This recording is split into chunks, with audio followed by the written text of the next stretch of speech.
받으실 하나님의 말씀은 로마서 15장 1절부터 7절까지 말씀입니다. 로마서 15장 1절부터 7절까지 말씀. 우리 김경수 집사님이 우리말로, 조한이 영어로 봉독해 주시겠습니다. 봉독하겠습니다. 믿음이 강한 우리는 마땅히 믿음이 약한 자의 약점을 담당하고 자기를 기쁘게 하지 아니할 것이라.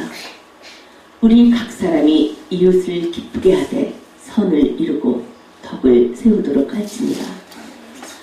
그리스도께서도 자기를 기쁘게 하지 아니하셨나니 기록된 바 주를 비방하는 자들의 비방이 내게 미쳤나이다 가 같으니라.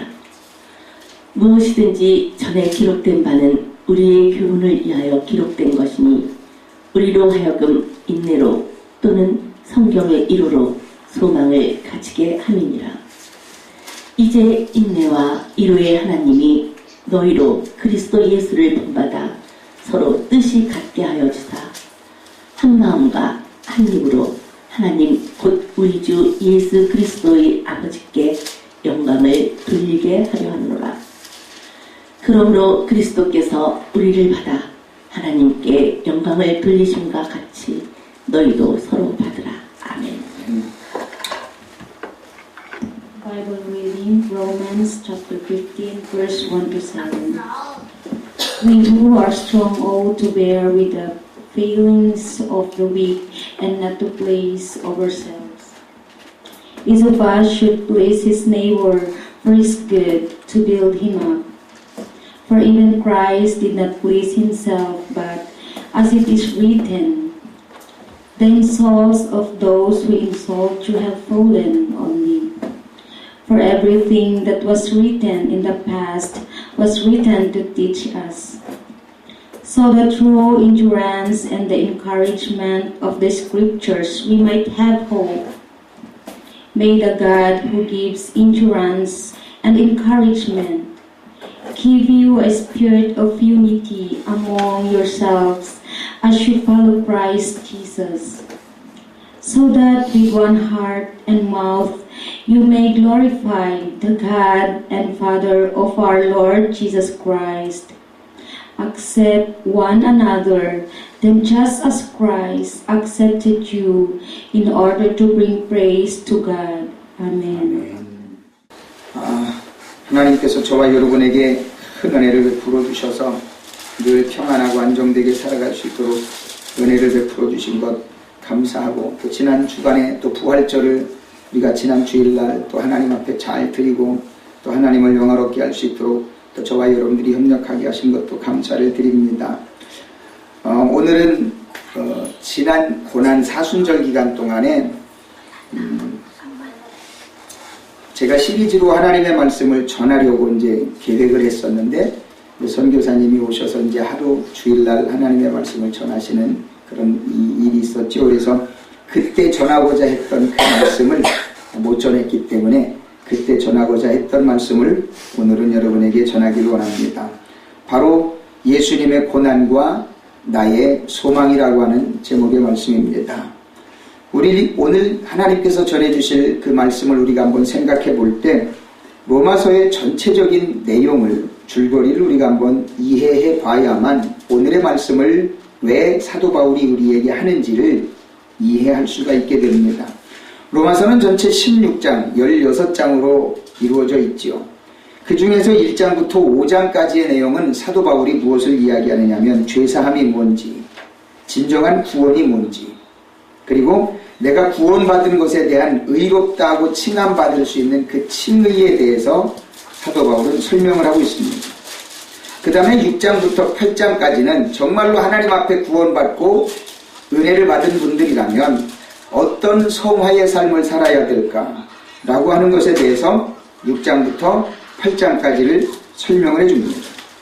그 다음에 9장부터 14장까지는 하나님께서 우리 인생들에게 어떻게 섭리하고 계신가, 그리고 그 섭리하시는 그 주권이 우리에게는 얼마나 귀하고 아름다운 것인가, 그리고 그런 것에 의해서 믿음을 어떻게 실천할 것인가 하는 것에 대해서 가르쳐 줍니다.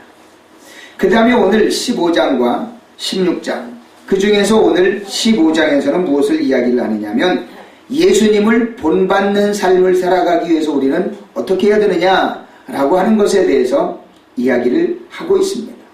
그렇다면 예수님을 본받는 삶을 살기 위해서 우리는 어떻게 해야 됩니까?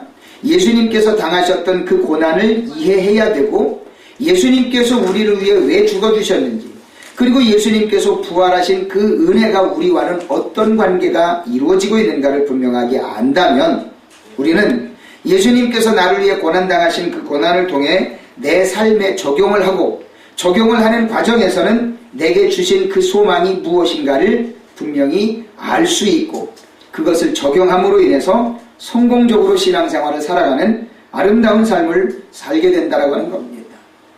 바로 이것을 통해서 우리는 하나님께서 나를 통해 어떤 모습으로 말씀하기를 원하시고 어떤 의미를 우리에게 주시기를 원하신가를 우리가 한번 생각해 본다면 저와 여러분은 예수님께서 당하셨던 그 고난의 삶을 통해 내게 무엇을 주시길 원하고 무엇을 말씀하시는가를 분명하게 알게 되어져서 내 신앙이 성공적으로 살아갈 수 있다는 것을 확신할 수 있는 귀한 삶이 되기를 예수 그리스도 이름으로 축원을 드립니다. 먼저 1절과 2절에서는 우리에게 이 사도 바울이 이것을 가르쳐 줍니다. 믿음이 강한 우리는 마땅히 믿음이 약한 자의 약점을 담당하고 자기를 기쁘게 하지 아니할 것이라. 우리 각 사람이 이웃을 기쁘게 하되 선을 이루고 덕을 세우도록 할지니라. 사도 바울이 1절과 2절에서 우리에게 이렇게 이야기하는 것은 무엇을 이야기하느냐면요. 내가 구원의 확신을 받고 하나님의 은혜를 힘입었다면 그것을 통해서 내가 하고자 하는 것이 무엇이냐면 예수님처럼 살아야 될 것을 이야기를 합니다. 내 믿음이 강하면, 내 믿음이 좋으면, 내 믿음이 풍성하면 나보다 믿음이 연약한 자들을 돌봐주고 인도해줘야 되고 내가 그들에게 본이 될 수 있는 삶을 살아야 될 것을 사도 바울이 우리에게 가르쳐주고 있는 것을 보게 됩니다. 바로 그것이 예수님께서 하셨던 삶의 방식이었고 또 사도 바울이 그것을 믿음의 백성들에게 가르쳐주고 있는 것을 보게 됩니다. 바로 우리 믿음의 사람들이 실천해야 할 아름다운 삶의 모습을 우리에게 가르쳐주고 있는 모습이죠.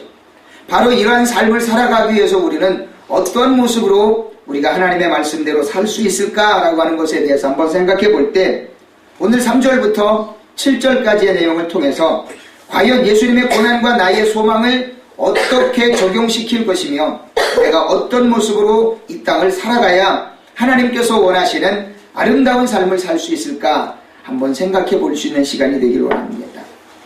첫 번째는 3절에서 이야기하고 있는 것처럼 이타적인 신앙생활을 해야 합니다. 이타적인 신앙생활은 뭘 이야기할까요?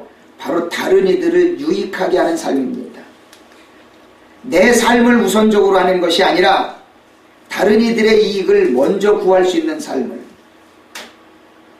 여러분들이 하나님 앞에 나아가서 내 신앙이 바로 서기를 소망한다면 우리는 가장 먼저 해야 될 것이 뭐냐면 내가 구원받은 것, 내가 하나님의 은혜와 사랑을 힘입은 것 분명히 확신하는 분들이라면 그것을 통해서 남을 이롭게 할 수 있는 그런 삶을 살 것을 사도 바울은 먼저 가르쳐주고 있습니다.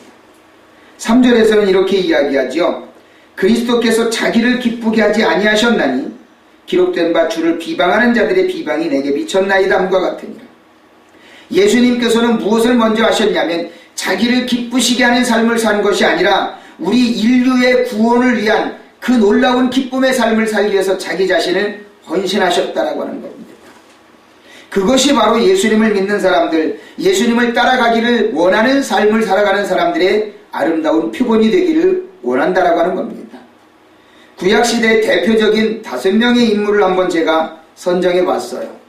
근데 그 사람들의 모든 모습들이 보니까 남을 이롭게 하기 위한 삶을 먼저 살았던 모범적인 모습들을 우리에게 보여주고 있더라라고 하는 겁니다. 첫 번째로 제시될 인물이 바로 아브라함이라고 하는 인물입니다. 그는 족장시대에 살아갔습니다. 시족사회의 중심적인 삶을 살아가는 과정에 그를 가장 믿고 따랐던 조카 롯이 있었습니다. 그는 많은 양떼를 거느리고 목축업을 하는 과정에 조카 롯도 함께 목축업이 번성을 했습니다. 너무 번성을 하다 보니까 자기의 일꾼들과 조카의 일꾼들이 다투게 되는 거예요. 목초지를 놓고 네 것이냐 내 것이냐 서로 싸우게 됐습니다. 다투게 됐습니다. 그럴 때 아브라함은 조카 롯과 헤어져야만 서로 번성하게 될 것을 직감하게 됐습니다. 그래서 아브라함은 롯에게 제안을 합니다. 창세기 13장 8절로 9절에는 이렇게 제안을 합니다. 아브라함이 롯에게 이르되 우리는 한 친족이라 너나 나나 내 목자나 네 목자나 서로 다투게 하지 말자. 네 앞에 온 땅이 있지 아니하냐? 나를 떠나가라. 네가 좌하면 나는 우하고 네가 우하면 나는 좌하리라 라고 조카 롯에게 권유를 합니다. 아브라함이 계산력이 부족해서 그랬을까요? 아브라함이 계산을 할 줄 몰라서 그랬을까요? 아브라함은 서로 다투는 것이 한 가족 안에서 한 친족 안에서 다투는 것이 서로에게 좋지 않다는 것을 분명하게 깨달아 알았고 어른으로서 조카에게 더 번성해 나아갈 수 있는 그 길을 주기 위해서 네가 갈 수 있는 길을 가라. 그 대신 이 넓은 목초지를 바라봐라. 네가 갈 수 있는 곳을 선택하면 나는 네가 가지 않는 곳으로 가겠다. 네가 이쪽을 선택하면 나는 이쪽을 선택할 것이고 반대로 네가 이쪽을 선택하면 내가 이쪽을 선택할 테니까 네가 먼저 선택해라 라고 이야기를 합니다. 이것은 무엇을 이야기할까요? 재물과 환경에 구애받지 않고 하나님께서 내게 주신 그 복을 나는 분명히 확신하기 때문에 네가 선택한 좋은 곳을 간다 할지라도 나는 나쁘게 선택되어진 곳을 간다 할지라도 하나님은 내게 분명히 복을 주실 거야를 확신했기 때문에 조카 롯에게 네가 가고 싶은 곳으로 가면 나는 네가 가지 않는 곳으로 갈게 라고 이야기를 합니다. 여러분들도 이런 분명한 신앙관을 가지고 있을 때 남들을 유익하게 하는 삶을 살게 하면 하나님께서는 저와 여러분에게 더 큰 복을 부어주실 것이다 하는 생각을 분명하게 가지시길 바랍니다. 자, 여러분들 저를 한번 다시 다 봐주시길 바랍니다. 한 주간 많이 힘드셨죠? 한 주간 많이 힘드셨지만 하나님의 말씀에 집중하면서 우리가 하나님께서 우리에게 주실 그 복이 말씀 가운데 어떻게 찾아오는가를 우리 한번 집중하면서 다시 한번 생각해 보기 원합니다. 아브라함과 같이 이타적인 신앙생활을 통해서 하나님께서 내게 주시는 그 복을 마음껏 누릴 수 있는 귀한 삶이 되기를 예수님 이름으로 축원을 드립니다. 두 번째 제시되어질 인물이 바로 요셉이라고 하는 인물입니다. 요셉은 형들에 의하여 비록 한 핏줄이지만 배가 다른 형제들에 의해서 모함을 당하고 팔려갔습니다. 그런 과정에 하나님께서는 그에게 큰 복을 부어주셔서 한 나라의 총리가 되는 큰 복을 누렸죠. 근데 그것이 그냥 된 일입니까? 많은 고통과 괴로움과 목숨을 내놓는 비참한 삶을 살아가는 과정에 하나님께서 기적을 베풀어 주셔서 총리가 되었죠. 지나온 일들을 생각해 보게 되면 나를 그렇게 만들었던 그 형제들을 복수해주고 싶은 생각은 분명히 있었을 것입니다. 그러나 그의 생각 속에는 그것보다는 그 지나왔던 환경을 통해서 하나님께서 어떻게 일하셨는가를 이미 알았기 때문에 그 나쁜 일들로 인하여 쓰임받았던 그 형제들을 미워하지 않고 나쁜 일로 인하여 쓰임받았던 그 형제들을 오히려 축복해주고 싶은 생각이 더욱더 간절했을 것입니다. 그렇기 때문에 창세기 50장에 보게 되면 19절로 21절에 보게 되면 이 친형제들과의 상봉했던 과정 속에서 형제들은 그 요셉을 궁지로 몰아넣었던 그 일에 대해서 굉장히 두려워하고 걱정했었을 것입니다. 아니 저 총리가 바로 우리들이 죽이려고 했던 그 동생이었단 말이야? 이거 이제는 우리가 죽었다. 잘못하면 저 사람에 의해서 우리는 죽게 될 거다라고 두려워 덜덜 떨고 있을 그 형제들에게 요셉은 이렇게 이야기를 합니다. 창세기 50장 19절로 21절에 요셉이 그들에게 이르되 두려워하지 마소서. 내가 하나님을 대신하리이까? 당신들을 나를 해하려 하였으나 하나님은 그것을 성으로 바꾸사 오늘과 같이 많은 백성의 생명을 구원하게 하시려 하셨나니 당신들은 두려워하지 마소서. 내가 당신들과 당신들의 자녀를 기르리이다 하고 그들을 간곡한 말로 위로하였더라. 요셉이 한 말 중에 가장 은혜로운 말이 뭐냐면 내가 하나님을 대신하리이까? 내가 하나님을 대신해서 여러분들에게 복수할 수 있을 것으로 생각하십니까? 당신들은 나를 해하려고 했지만 나는 하나님의 은혜를 아는 사람이라 그렇게 하지 않습니다. 내가 오히려 당신들의 자녀들을 길러주겠습니다라고 은혜를 갚을 것을 이야기합니다. 원수를 은혜로 갚겠다라고 표현을 합니다. 그것은 무엇을 이야기합니까? 나를 해치려고, 나를 해하려고, 나를 죽이려고 했던 그들을 오히려 도와주고 그들의 자녀들까지 책임져 주겠다라고 하는 이 요셉의 고백을 보면서 우리는 이타적인 신앙을 통해서 하나님께서 내게 베풀어 주신 그 사랑을 갚아줄 수 있는, 선악간의 판단의 주권자는 오직 하나님이심을 고백할 수 있는 아름다운 신앙의 삶을 저와 여러분들이 살아가시길 바랍니다. 여러분의 삶의 주변에 여러분을 무너뜨리려 하고 여러분을 괴롭히려고 하고 여러분에게 무엇인가를 빼앗아가려고 하는 자들이 있습니까? 그들을 용서하십시오. 그리고 오히려 그들을 더 도와주십시오. 그렇게 될 때 하나님께서는 저와 여러분에게 놀라운 은혜를 부어주실 것이라는 사실을 믿으시기를 바랍니다. 세 번째 여러분들에게 제시할 인물은 모세입니다.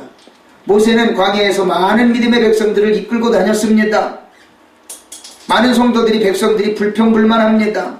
불평불만하는 가운데 하나님께서는 70인의 장로들을 불러서 너희들을 위해서 이야기할 테니까 좀 모여라 라고 이야기합니다.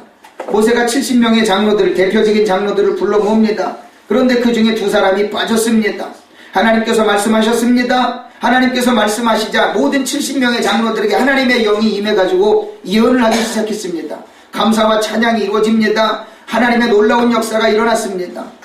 그런데 그 중에 참석하지 않았던 두 사람에게 그 자리에 오지 않았음에도 불구하고 자기 장막에서 나오지 않고 있었는데 그들에게도 거룩한 영이 같이 임해갖고 성령의 뜨거운 역사가 일어나는 겁니다. 모세의 종이 와가지고 이야기를 합니다. 이 자리에 참석하지 않은, 장로회 모임 가운데 참석하지 않은 두 사람에게도 성령이 거룩하게 임하셔서 놀라운 역사가 일어납니다. 이거 그냥 두면 되겠습니까? 라고 심부름꾼이 이야기를 합니다. 그러자 모세가 당당하게 이야기합니다. 그 사람이 이야기하는 의도를 알고 이 자리에 안 왔을지라도 하나님께서 그들에게 거룩하게 임하신 것 우리는 감사해야 된다. 모두가 다 선지자적인 영적인 삶을 살면 얼마나 좋겠냐라고 모세가 이야기를 합니다. 이것은 바로 무엇을 이야기합니까? 하나님의 은혜는 우리 모든 믿음의 백성들에게 공평하게 임하기를 원한다라는 겁니다. 누구는 하나님께 사랑받으니까 은혜 주고 누구는 하나님께 미움받으니까 은혜 안 주고 아닙니다. 하나님은 어느 누구에게든지 공평하게 은혜를 부어주실 수 있는 능력이 하나님이시라는 사실입니다. 때문에 사랑하는 성도들이여, 누구는 은혜의 자리에 안 왔으니까 은혜 받지 못하고 누구는 하나님의 은혜와 사랑을 모르니까 그냥 내치고 아닙니다. 하나님께서 우리에게 원하시는 것은, 하나님께서 원하시는 그 모든 은혜의 삶을 우리 모두가 다 공평하게 살기를 원하고 있다는 겁니다. 바로 이러한 모세와 같은 그러한 공평한 하나님의 은혜를 알고 함께 누릴 수 있는 아름다운 삶을 사시는 저와 여러분이 되시기를 예수 그리스도 이름으로 축원을 드립니다. 네 번째로 제시될 인물이 요나단입니다. 요나단은 아버지 사울이 자기 친구 다윗을 미워하는 것을 너무나도 곁에서 정확하게 보았습니다. 이유 없이 다윗을 미워합니다. 그 이유가 뭡니까? 자기보다 모든 백성들이 다윗을 더 사랑하니까 사울의 마음 가운데 시기와 질투가 생겼습니다. 이 다윗을 죽여버리고 싶습니다. 그럴 때마다 이 요나단은 그 다윗이 자기 아버지로 인하여 마음 괴로워하고 삶의 현실 속에서 고통당하는 그 모든 것들이 너무나도 안타까워 이 다윗을 마음으로 사랑해 줍니다. 사무엘상 18장 1절로 4절에서는 이 요나단의 마음이 너무나도 아름답게 잘 표현되어져 있습니다. 다윗이 사울에게 말하기를 마침에 요나단의 마음이 다윗의 마음과 하나가 되어 요나단이 그를 자기 생명같이 사랑하니라. 그날에 사울은 다윗을 머무르게 하고 그의 아버지의 집으로 다시 돌아가기를 허락하지 아니하였고 요나단은 다윗을 자기 생명같이 사랑하여 더불어 언약을 맺었으며 요나단이 자기가 입었던 겉옷을 벗어 다윗에게 주었고 자기의 군복과 칼과 활과 띠도 그리하였더라 라고 이야기합니다.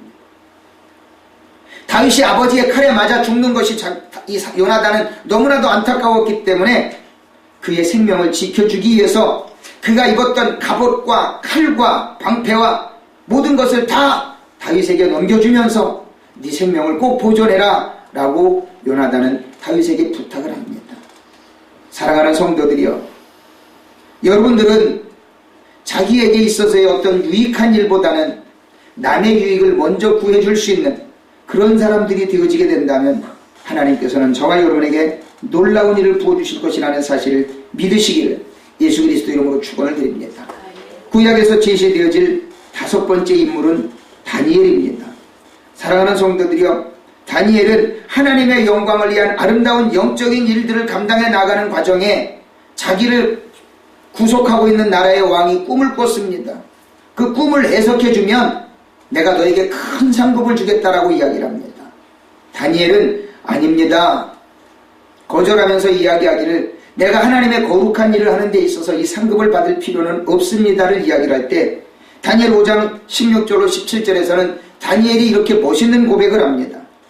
이 내가 네게 대하여 들은즉 너는 해석을 잘하고 의문을 푼다도다. 그런즉 이제 네가 이 글을 읽고 그 해석을 내게 알려주면 네게 자주색 옷을 입히고 금사슬을 내 목에 걸어주어 너를 나라의 셋째 통치자로 삼으리라 하니 다니엘이 왕에게 대답하여 이르되 왕의 예물은 왕이 친히 가지시며 왕의 상급은 다른 사람에게 주옵소서.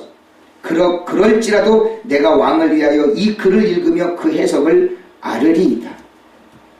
내가 받을 상, 내가 받을 모든 칭찬, 왕이 가질 수 있는 건 가지시고 다른 사람이 칭찬받을 수 있는 것이라면 다른 사람은 칭찬하옵소서. 내가 상급을 못 받는다 할지라도 왕을 위해서 하나님께서 원하시는 그 뜻은 해석해 드릴 수 있습니다를 이야기를 합니다. 많은 사람들이 은혜의 삶을 살아가는 과정에서 자기가 받은 은혜를 가지고 어떤 자기 입지를 세우기 위한 노력을 하는 많은 분들이 있습니다. 내가 당신을 위해서 기도해 줬는데 당신 나 안 따라줄 거야? 내가 당신을 위해서 이렇게 함께 기도해 줬는데 당신 나 무시할 거야? 신앙생활하는 과정에서 이런 일들이 얼마나 많이 있습니까? 사랑하는 성도들이여, 자기의 입지를 세우기 위해 신앙을 이용하지 마십시오. 자기가 누구를 위해 기도 좀 해줬다고 자기가 높임받기를 원한다는 것 결코 하나님께서 기뻐하실 일이 아니라는 겁니다. 남을 위해서 내가 무엇인가 해주었고 그것이 하나님께서 원하시는 일이었다면 그에게 더 큰 사랑을 부어주시고 대가를 바라지 마십시오. 하나님께서는 저와 여러분에게 큰 은혜를 부어주실 줄로 믿습니다. 신약 속에서도 대표적인 두 인물이 이타적인 삶을 살았습니다. 즉 남을 이롭게 하기 위한 삶을 살았죠. 자, 저를 한 번 더 봐주시길 바랍니다. 여러분들이 하나님의 은혜와 사랑을 힘입고 살아가는 과정에 두 사람을 신약시대에서는 본받기를 바랍니다. 바로 바울과 예수님이십니다. 바울은요, 하나님께서 허락하신 그 일을 감당하는 과정에 있어서 많은 일들을 감당해 나갔습니다. 그 중에 자기가 하나님께서 원하시는, 즉 예수 그리스도의 복음을 사역을 감당해 나가는 과정에 있어서 철저한 주관이 있었다라고 하는 거예요. 그 철저한 주관이 어디에 기록되어져 있느냐? 고린도전서 10장 30절부터 33절까지를 보게 되면 자기가 복음을 감당해 나가는 모든 과정에서 분명한 주권을 이렇게 가지고 있다고 이야기를 합니다. 만일 내가 감사함으로 참여하면 어찌하여 내가 감사하는 것에 대하여 비방을 받으리요. 그런즉 너희가 먹든지 마시든지 무엇을 하든지 다 하나님의 영광을 위하여 하라. 유대인에게나 헬라인에게나 하나님의 교회나 거치는 자가 되지 말고 나와 같이 모든 일에 모든 사람을 기쁘게 하여 자신의 유익을 구하지 아니하고 많은 사람의 유익을 구하여 그들로 구원을 받게 하라 라고 사도 바울은 고린도 교회 교인들에게 권면합니다. 나는 내 유익을 위해서 사역하지 않았어. 복음을 위하여 사역했어. 그러니까 여러분들도 그렇게 함께 신앙생활해 라고 고린도 교회 교인들에게 이야기를 합니다. 사랑하는 성도들이여, 여러분들이 이 땅을 살아가는 동안에 하나님의 은혜와 사랑을 진실되게 받은 분들이라고 확신합니까? 그렇다면 내 유익을 구하기보다는 이웃 성도들의 유익을 먼저 구하는 삶을 사십시오. 이웃을 위해 먼저 기도하고, 아멘. 이웃을 위해 먼저 헌신하고, 아멘. 내게 주어진 그 은혜를 따라 나를 자랑하지 말고, 내가 당신보다 기도 많이 해, 내가 당신보다 성경 말씀 많이 알아, 내가 당신보다 하나님 사랑을 더 받았어, 그거 자랑하지 마십시오. 그리고 이웃을 위해 먼저 헌신하십시오. 그것이 사도 바울이 요구하는 것이고 사도 바울이 그것을 원하고 있고 그렇게 살았음을 자기 자신도 고백하고 있는 것을 보게 됩니다. 예수님이 바로 그렇게 살았기 때문에 예수님은 당신 스스로가 몸소 실천하는 삶을 이렇게 살았습니다. 마태복음 20장 27절로 28절에서는 우리에게 예수님께서 친히 가르쳐 주십니다. 너희 중에 누구든지 으뜸이 되고자 하는 자는 너희의 종이 되어야 하리라.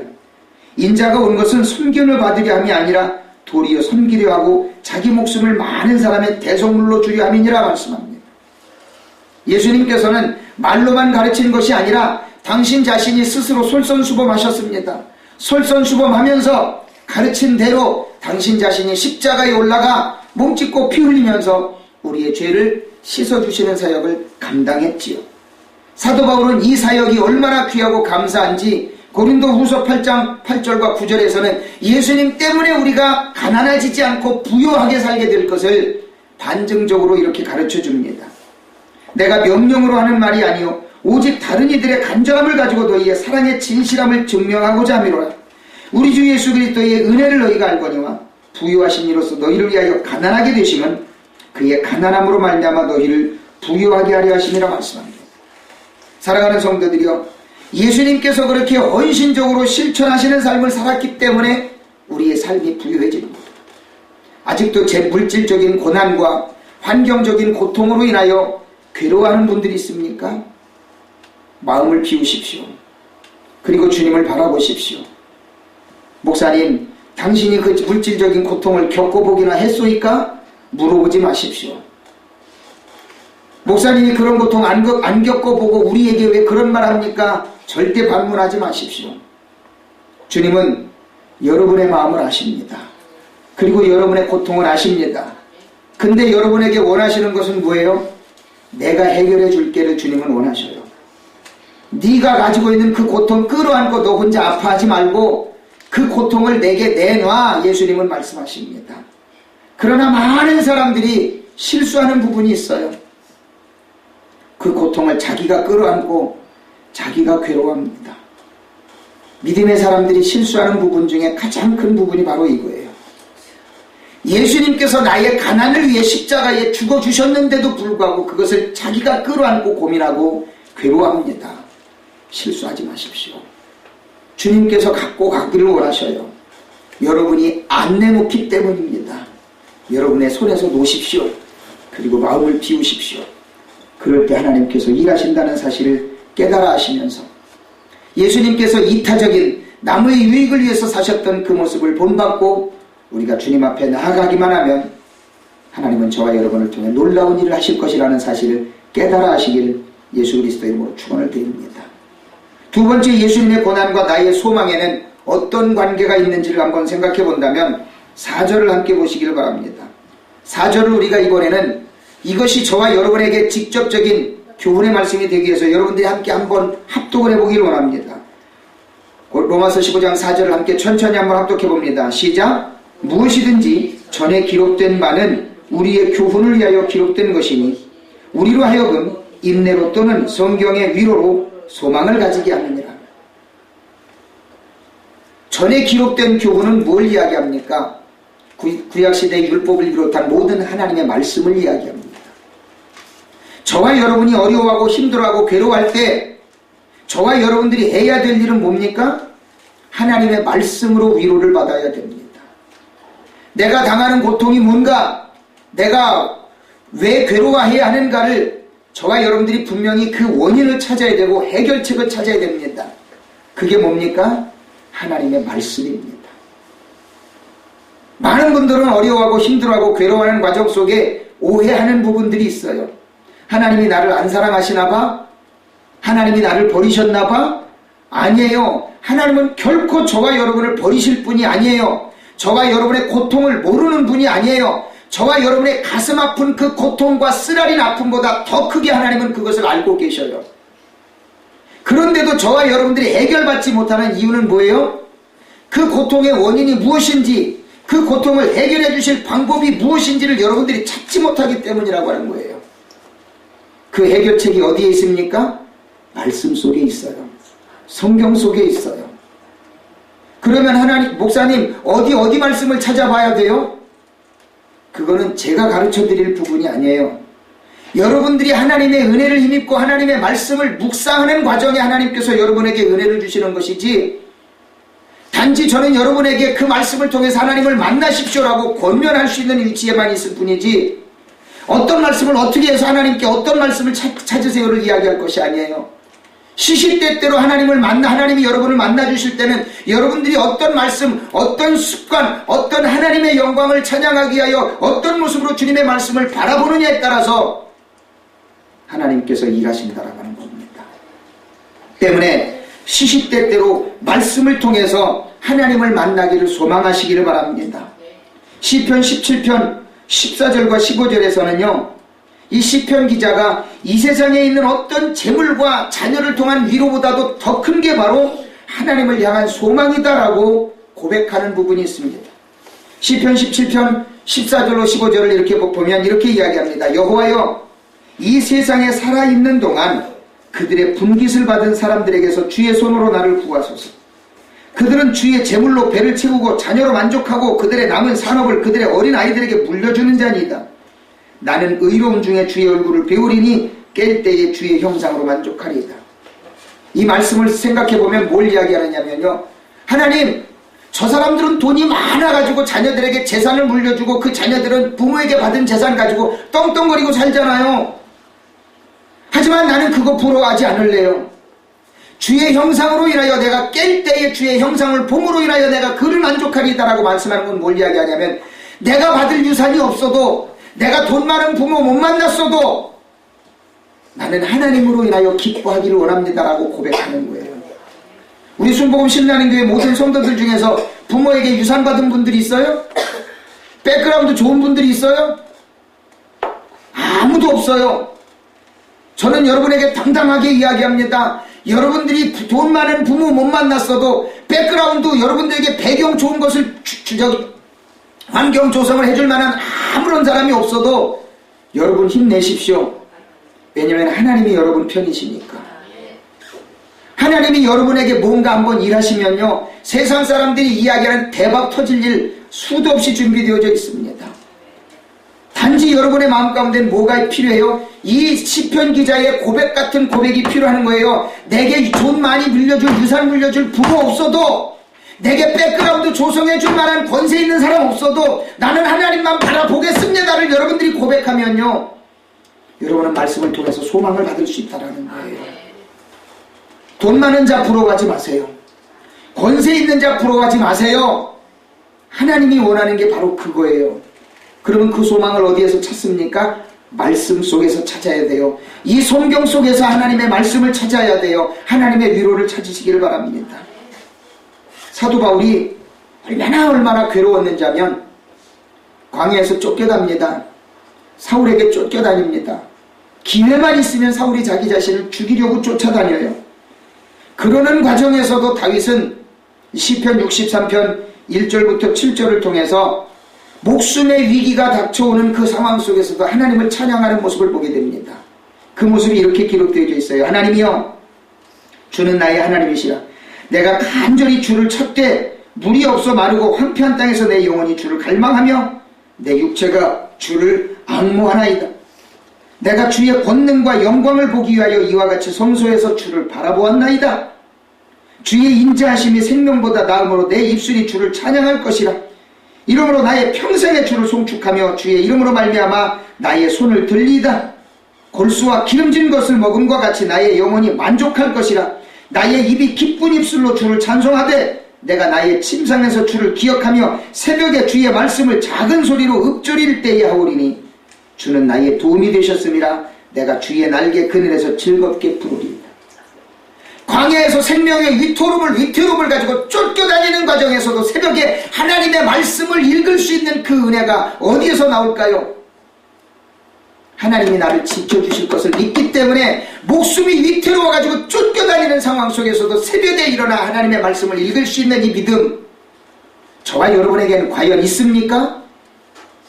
여러분, 아무리 어렵고 힘들어도 말씀을 좀 읽으세요. 아무리 어렵고 힘들고 괴로워도요, 하나님께서 주신 말씀으로 의지하십시오. 여러분들, 연초에 여러분에게 뽑으라고 한 말씀, 여러분들은 그냥 장식품으로 가지고 다닙니까? 담임 목사가 뽑으라니까 의무적으로 뽑은 겁니까? 창피하니까 그냥 뽑은 겁니까? 운이라고 생각하십니까? 아니에요.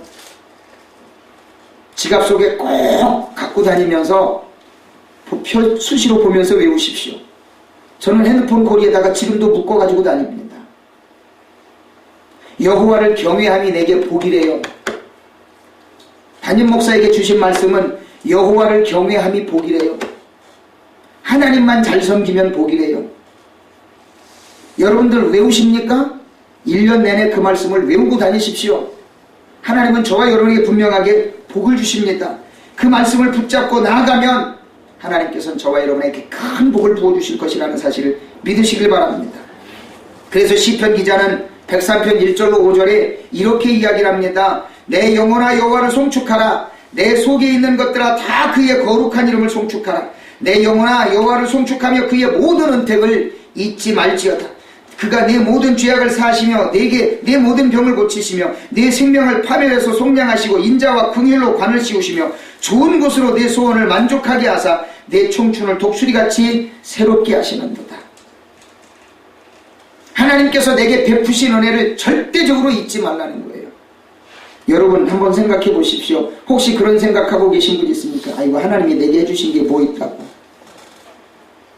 하나님은 내게 해주신 게 아무것도 없을걸? 그렇게 생각하는 분 있습니까? 내가 이만큼 힘들고 괴로운데 하나님께서 나한테 해주신 게 뭐가 있길래? 내가 지금 당하고 있는 물질의 고통과 인간적인 고통, 인과관계에 있어서 당하는 그 모든 고통에 있어서 하나님께서 내게 해주신 게 뭔데 내가 하나님 앞에 감사해야 돼? 라고 반문하는 분이 있습니까? 절대 그런 반문하지 마십시오. 불평불만하지 마십시오. 오로지 감사하십시오. 그 감사가 하나님의 마음을 움직인다는 사실을 모르십니까? 재밌는 예화를 제가 언젠가 한번 말씀드렸죠. 제가 가장 사랑하는 우리 스승 목사님 조영기 목사님이 새벽마다 기도를 하는데 가장 늦게까지 장로님 한 분이 기도하는 분이 있대요. 그래서 그 장로님은 어떤 감사를 하길래 가장 늦게까지 새벽에 저렇게 기도를 할까라고 어느 날 몰래 그 장로님 옆에 살짝 가봤대요. 그래서 무슨 기도를 하시나 그랬더니 장로님이 끝까지 처음부터 끝까지 딱 똑같은 말만 기도하더래요. 하나님 그저 감사합니다. 하나님 그저 감사합니다. 처음부터 끝까지 하나님 그저 감사합니다. 근데 그 기도를 가장 늦게까지 하고 가더라는 거예요. 장로님이 바보라서 그랬을까요? 장로님이 모자라서 그랬을까요? 단순해요. 하나님 그저 감사합니다. 뭐든지 감사해요. 뭐든지 감사.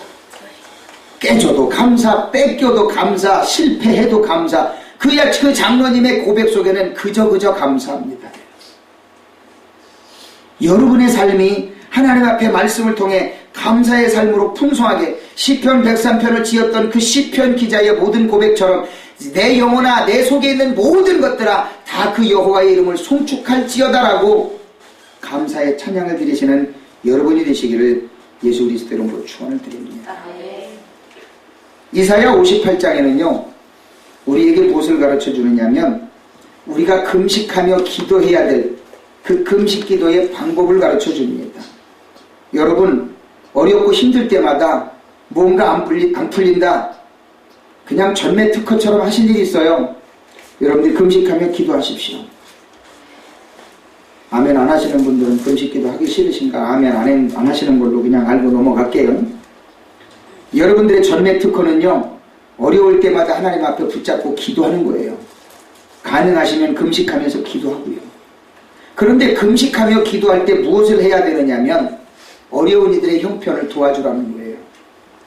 어떤 분은 성경을 잘못 해석하면서 나의 기뻐하는 금식은 흉하게 결박을 풀어준다라고 이야기를 하는데요. 성경 잘못 해석하면 안 됩니다. 내가 하나님께서 기뻐하시는 금식을 할 때는 다른 이들의 흉하게 결박을 풀어주고 압제당하는 자들을 놓아주라는 뜻이에요. 선행을 하라는 뜻이에요. 그런데 성경을 잘못 해석하는 분들은 내가 하나님께서 기뻐하시는 금식을 하게 되면 하나님께서 흉하게 결박을 풀어주신다는 거예요. 성경을 오해하지 마십시오. 그런 선행을 내가 금식하면서 내가 금식하고 힘들지만 내 금식하고 어려워하는 그 모든 모습을 드러내지 말고 오히려 나보다 더 어려운 이들을 도와주고 돌봐주고 그들의 문제를 해결해 주라는 거예요. 그렇게 될 때 하나님께서는 저와 여러분에게 놀라운 능력을 나타내시는데 어떻게 하느냐? 이사야 58장 11절로 12절에 그렇게 금식하는 가운데도 선행을 하게 되면 여호와가 너를 항상 인도하여 마른 곳에서도 내 영혼을 만족하게 하며 내 뼈를 견고하게 하리니 너는 물된 동산 같겠고 물이 끊어지지 아니하는 샘 같을 것이라. 네게서 날 자들이 오래 황폐된 것들을 다시 세울 것이며 너는 역대의 파괴된 기초를 쌓으리니 너를 일컬어 무너진 데를 보수하는 자라 할 것이며 너 길을 수축하여 거할 곳이 되게 하는 자라 하리라. 금식하며 기도할 때요, 나 금식하면서 기도하니까 나 건드리지 말어. 나 금식하는 중이니까 나한테 까불지 말어.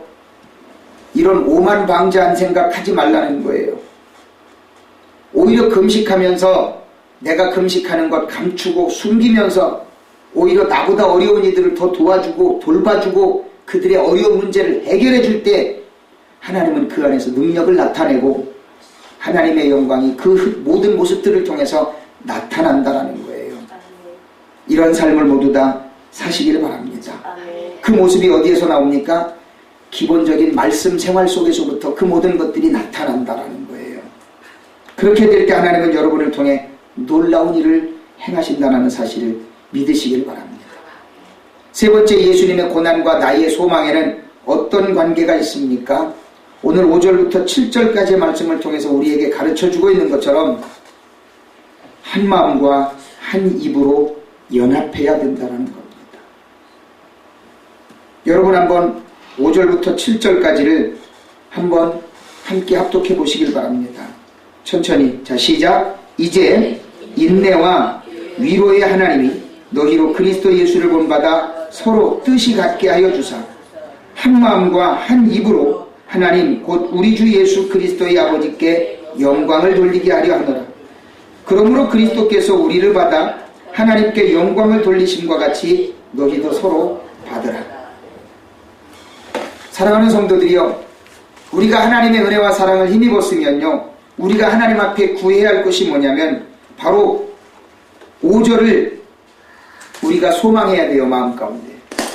이제 인내와 위로의 하나님이 너희로 그리스도 예수를 본받아 서로 뜻이 같게 하여 주사. 사도 바울은 고린도 교회 교인들을 위하여 기도하는 제목이 바로 거기에 있다라는 거예요. 그리스도 안에서 한마음 한뜻을 품을 수 있게끔, 예수 그리스도의 사랑으로 한마음 한뜻을 품을 수 있게끔 자기는 기도한다라는 거예요. 그렇게 해서 실천 덕목이 6절과 7절이에요. 한 마음과 한 입으로 한 뜻이 되어져서 하나님의 영광을 위해 달려가는 겁니다. 오늘날 많은 교회들이 부흥하는 과정을 보게 되면요, 두 가지의 양상이에요. 여러분들 이렇게 했다고 제가 드린 말씀은 여러분들 잘못을 지적하기 위한 게 아닙니다. 전체적인 교회 모습들을 제가 분명히 보고 드리는 말씀입니다. 부흥하는 교회들은요, 한 마음 한뜻 되어집니다. 담임 목사가 무엇인가를 이야기하면 하나님께 받을 복이 자기 것이라는 생각을 가지고 철저하게 순종하면서 모든 일들을 다 해나갑니다. 부흥하지 못하는 교회들은요, 담임 목사가 뭘 얘기해도 콧방귀 낍니다. 지가 뭔데? 왜 우리 얘기는 안 들어주고 지 얘기만 해? 부흥하지 못하는 교회들은 다 그렇습니다. 제가 여기 서서 그걸 어떻게 아냐고요? 저는 1996년부터 2008년도까지 찬양선교단을 운영하면서 전국을 다니면서 교회들을 다 돌아봤습니다. 자비량 해가면서 그들의 교회에 찾아가서 부흥해 줬습니다. 근데 그 교회들이 아픔을 토로하는 모든 내용들이 다 두 가지입니다. 어려워하는 교회들의 대부분이 무엇을 토로합니까? 제게 하는 말씀이, 하소연하는 말씀들이 그거예요. 한 마음이 안 된다는 거예요. 담임 목사가 뭔가를 이야기해주면 절대 자기 고집만 부린다는 거예요. 그게 공통적인 거예요. 그 얘기를 들을 때마다 너무 가슴이 아파요. 부흥하는 교회들을 보게 되면요, 담임 목사가 얘기 안 해도 다 알아서 해요. 그러니 하나님이 그들에게 복을 안 주실 수가 있겠냐고요. 담임 목사 마음을 하나 모르면서 어떻게 하나님의 마음을 알겠습니까? 부흥하는 교회들의 모든 부분들이 기도하고 말씀으로 충만해지면요, 하나님이 원하시는 게 뭔가를 알아요. 그게 뭐예요? 사도 바울이 지금 이야기하는 한 마음과 한 입으로 뜻이 같게 하여 준다는 거예요. 말씀 안에서 하나 되고 예배 안에서 하나 되고 기도하면서 하나가 되어지고, 담임 목사가 하나님의 영광을 위해서 뭘 꿈꾸는지를 알아요. 여러분, 담임 목사가 여러분들에게 대접받기 위해서 목회한다고 생각하세요? 여러분들에게 밥 얻어먹기 위해서 목회한다고 생각하십니까? 담임 목사가 꿈꾸는 거는요, 단 한 가지예요. 어떻게 하면 하나님의 뜻을 이룰까? 그 하나님의 뜻이 뭐냐면 하나님의 영광을 어떻게 하면 드러내고 하나님의 영광을 드러내는 모든 백성들에게 하나님의 복이 어떻게 임하게 할까? 담임 목사가 꿈꾸는 건 그거 하나예요. 그거를 이해하고 아는 분들은요, 담임 목사가 말하기 전에 하나님의 영광을 위해서 다 알아서 하는 거예요. 그러다 보면 하나님은 그들에게 복을 안 주실래야 안 주실 수가 없는 거예요. 사도 바울이 원하는 게 그거예요. 하나님이 원하는 게 뭔가? 바로 이것을 우리가 분명하게 깨달아 알게 되면 우리는 하나님께서 원하시는 그 복된 삶을 가지 말라 해도 갈 수 있게 되고 받지 말라 해도 받게 되는 거예요. 강단에서 전해지는 그 말씀이 내게 주어진 말씀이다라는 것을 분명히 알아야 돼요. 성도들을 질책하기 위해 하는 말이 아니에요. 성도들이 하나님 앞에 복을 받을 수 있는 길을 가르쳐 주는 거예요. 그것을 저와 여러분들이 알아야 돼요. 그래야만 저와 여러분이 하나님 앞에 복을 받게 되고 한 입으로 한 마음으로 뜻을 같이 해서 하나님 앞에 받을 수 있는 복을 여러분의 것으로 만들게 된다는 거예요. 그것을 은혜라고 표현하는 거예요. 은혜가 뭔지 아십니까? 그냥 단지 마음 가운데 오는 감동만이 은혜가 아니에요. 여러분들이 하나님 앞에 받아야 할 그 복이 뭔지를 깨닫는 게 은혜예요. 많은 분들은 설교 잘 듣고 속이 후련해졌다라고 그걸 은혜라고 이야기를 해요. 아니에요. 오해하지 마세요. 자기 마음 기쁘게 해주는 설교 들을 때 그게 은혜가 아니에요. 하나님의 뜻을 깨닫는 게 은혜예요. 많은 분들이 재밌는 설교 해주고 자기 마음 후련하게 해주면 은혜 받았다라고 이야기하는데 아니에요. 착각하지 마세요. 오늘날 교회가 실수하는 부분들이 바로 그거예요. 정말로 하나님의 은혜는요, 내가 하나님의 뜻을 어떻게 깨달았느냐는 거예요. 그것이 은혜라는 거예요. 그래서 로마서 12장 4절로 5절에서는 이렇게 이야기하는 거예요. 우리가 한 몸에 많은 지체를 가졌으나 모든 지체가 같은 기능을 가진 것이 아니니 이와 같이 우리 많은 사람이 그리스도 안에서 한 몸이 되어 서로 지체가 되었느니라. 기능이 다르지만 뜻이 하나예요. 능력이 다르지만 뜻이 하나예요. 그 뜻이 뭐예요? 하나님의 영광을 위한 거예요. 그 하나님의 영광을 위한 목표를 가지고 끝까지 전진해 나아가면요, 주변에 어떤 일들이 일어나든 결코 흔들리지 않아요. 내가 받을 복이 그건데, 내가 받을 복이 이건데 목표를 향해 나아가는 그 길에 결단코 흔들림이 없다라는 거예요. 어느 누가 와서 유혹을 한들, 어느 누가 와서 나를 흔들든 아무런 영향력이 없게 되는 거예요. 저는 여러분에게 말씀드리는 것 중에 가장 중요한 핵심 중에 하나가, 여러분, 제가 설교했던 모든 동영상 다 저장돼 있죠? 한번 보십시오. 기회가 된다면. 저는 분명히 말씀드립니다. 핵심은 한 가지입니다. 여러분이 하나님 앞에 복받을 것이 무언가를 저는 매주마다 강조합니다. 매주마다 강조할 때마다 여러분들은 오해하는 부분들이 있어요. 어이구, 또 나 듣기 싫은 소리 하네. 또 내 가슴 찌르는 소리 하네.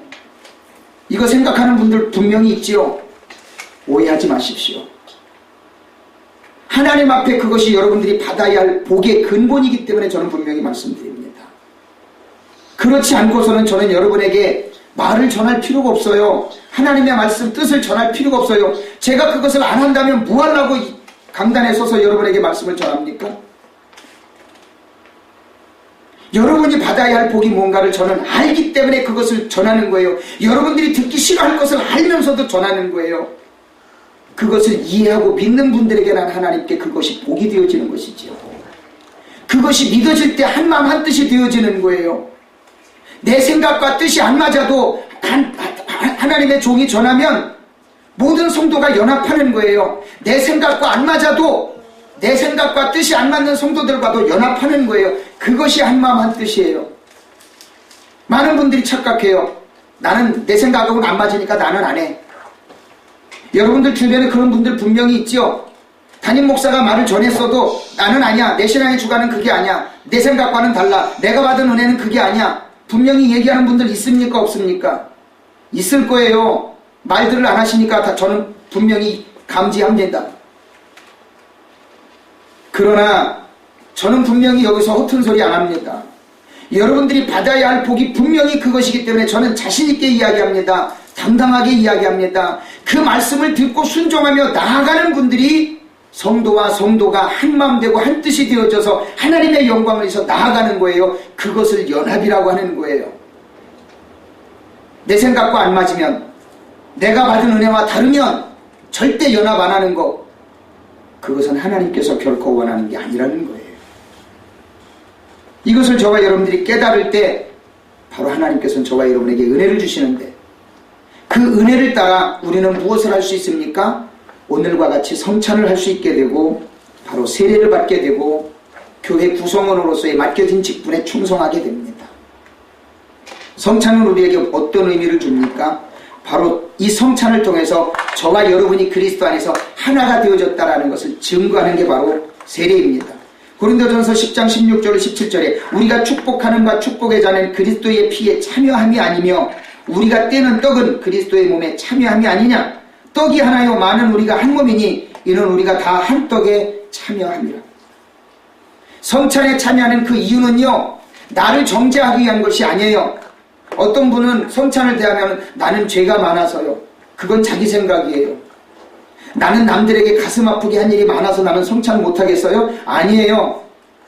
그건 자기 생각이에요. 자기 신앙이에요. 주님께서 우리에게 원하는 건 뭐예요? 그거를 초월하라는 거예요. 그리스도 안에 내 모든 것을 내려놓고 버리라는 거예요. 그리고 성찬에 참여할 때 그리스도와 한 몸 된다는 거예요. 믿으시는 분만 아멘.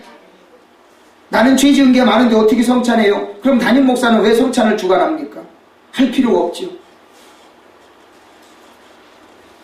우리는 그것을 버리고 하나님 앞에 나아갈 수 있는 믿음의 용기와 결단력이 필요한 겁니다. 그렇게 될 때 우리는 세례를 받음에도 거리낌이 없는 거예요. 세례는 뭘 이야기합니까? 내 이전에 잘못된 죄악된 삶을 버리고 이제는 주님 앞에 새 사람이 되었습니다를 고백하는 게 세례 아닙니까? 만민들 앞에, 모든 이들 앞에 그것을 의식적으로 성례식으로 공표하는 겁니다. 그게 바로 세례입니다. 때문에 사랑하는 성도들이여, 갈라디아서 3장 26절부터 29절까지 말씀하는 것처럼 너희가 다 믿음으로 말미암아 그리스도 예수 안에서 하나님의 아들이 되었으니 누구든지 그리스도와 합하기 위하여 세례를 받은 자는 그리스도로 옷 입었느니라. 너희는 유대인이나 헬라인이나 종이나 자유인이나 남자나 여자나 다 그리스도 안에서 하나이니라. 그러나 그리스도의 것이면 곧 아브라함의 자손이여 약속대로 유업을 이을 자니라. 내가 세례를 통해 주님을 고백하면 주님은 내게 주실 그 복이 내 것이라는 것을 분명하게 가르쳐주는 말씀입니다. 그렇게 되면 우리는 교회 안에서의 모든 구성원으로서 하나님의 영광을 위해 일할 수 있는 아름다운 분들이 된다는 겁니다. 에베소서 4장 11절로 14절에 그가 어떤 사람은 사도로, 어떤 사람은 선지자로, 어떤 사람은 복음 전하는 자로, 어떤 사람은 목사와 교사로 삼으셨으니 이는 성도를 온전하게 하며 봉사의 일을 하게 하며 그리스도의 몸을 세우려 하시니라.